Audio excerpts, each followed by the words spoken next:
9 72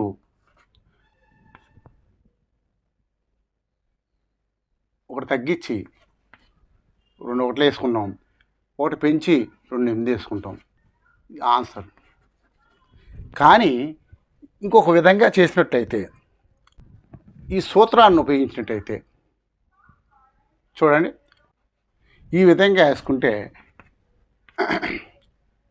8 8 8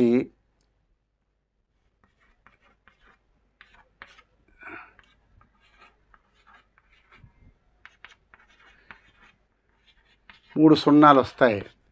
8 8 8 వచ్చిన తర్వాత 10లోంచి 8 తీస్తే 2, 9లోంచి 8 తీస్తే 1, అలాగే 9లోంచి 8 తీస్తే 1, ఇక్కడేమో 7 ఉంటుంది, 8 ఉంటుంది, 8. ఆన్సర్.